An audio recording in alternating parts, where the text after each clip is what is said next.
Fala pessoal do canal do Professor Everson Barbosa. Hoje eu estou aqui para tratar com vocês da diferenciação entre o capitalismo, o socialismo e o comunismo. O capitalismo, pessoal, de uma forma bem simples, bem resumida, nós vamos citar como exemplo este avião daqui. Imaginem que você é dono de um avião, né?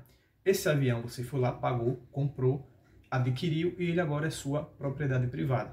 Primeira coisa do capitalismo, a propriedade privada, né? Você paga e você tem aquele produto, aquele terreno, etc. Aquele meio de produção. Nesse sistema, o que regulariza, o que regulamenta, né, na verdade, esse sistema é o mercado, né? Na verdade, o mercado quem diz, por exemplo, as leis, né, do mercado. Você pode colocar o preço que você quiser em um produto? Não, porque quem regulamenta isso é o mercado, né? A lei da demanda e da oferta, da procura e da oferta. Se você coloca uma coisa muito cara e muita gente vende, ninguém vai comprar o seu produto. Mas se pouca gente tem aquele produto e você é um deles, desses felizardos, você pode colocar o preço um pouquinho mais alto, né? Então são as leis de mercado quem, digamos que regulamenta o capitalismo. E outra coisa também bastante citada quando se fala de capitalismo é o lucro, tá, pessoal? Então o capitalista, o empresário, o dono dos meios de produção, ele vai sempre buscar o lucro, que é o que? O excedente, aquilo que sobra, né? Por exemplo, neste avião, ele tem gastos, ele tem combustível, ele tem manutenção, né?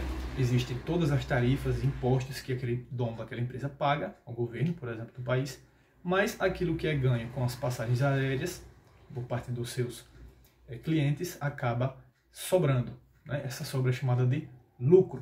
De uma forma bem resumida, o dono do avião é o dono, o empresário ou uma companhia, um conjunto de pessoas.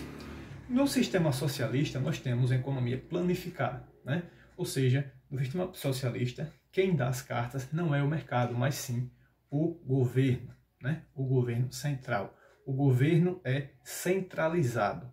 Nós temos alguns exemplos como a Rússia, a Coreia do Norte, Cuba, por exemplo, onde se diz tratar de um socialismo real, um socialismo colocado na prática.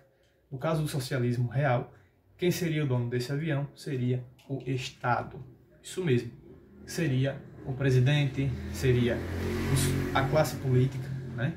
Seriam os senadores, os governadores, quem seria o dono desse avião. O governo, né?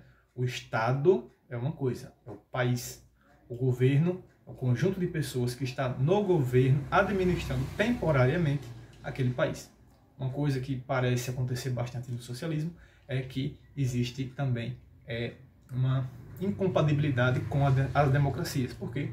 Visto que nesses países socialistas, a maioria deles, né, se não todos, são governados por uma casta, né, uma elite que está no governo há décadas, às vezes, né, onde essas pessoas se mantêm no poder e dessa forma elas são as grandes proprietárias daquele Estado.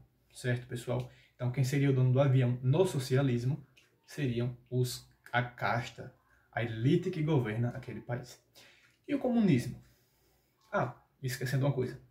O socialismo ele é artificial, ele não é natural como o capitalismo surge após a Idade Média, né? Quando termina ali os feudos, o período dos feudos, inicia-se o processo, por exemplo, do mercantilismo, né? Onde nós temos aí a expansão marítimo-comercial dos europeus, atingindo aí a África, a Oceania e as Américas, né, onde o capitalismo ele se expande. O capitalismo teve origem lá nos tempos primitivos, né, com o escambo, as relações de trocas, né, e depois aí se ampliando de acordo, principalmente depois do mercantilismo. O socialismo ele foi pensado por alguém, né, por uma pessoa, por um conjunto de pessoas. A gente tem Karl Marx, a gente tem Engels, que é o seu companheiro.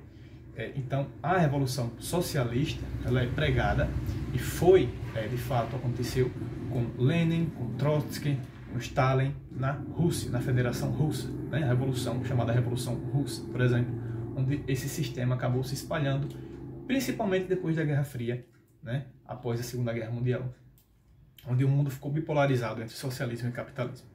E o comunismo? O comunismo ele é utópico, pessoal.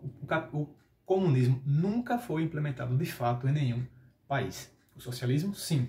A gente pode dizer que, entre aspas, ele foi, sim, implementado. O comunismo ele seria uma fase posterior ao socialismo.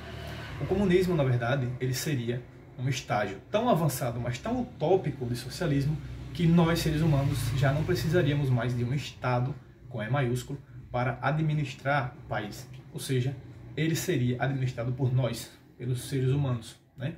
Então, no capitalismo, resumindo aqui, fazendo aquele resumão, o dono é o capitalista, o empresário que foi lá e comprou. No socialismo, este avião é do Estado, é da nação, ou seja, ele é daquela casta, aquela elite. E no comunismo, esse avião, ele é de todo mundo, né? Ele é de todos. Nesse sistema, que se assemelha muito ao anarquismo, não existe mais Estado, né? Por isso que é classificado como utópico. Então não existe mais Estado, não existe mais governo, não existe mais um Estado constituído, né? Então todo mundo é dono de tudo, certo? Então esse avião seria de propriedade de todos aqueles indivíduos que compõem aquele país. Tá bom, pessoal? Então esse foi o vídeo de hoje. Ficamos por aqui, espero que tenham gostado. Deixem nos comentários o que vocês acharam e deixem os temas dos nossos próximos vídeos. Até mais, fui!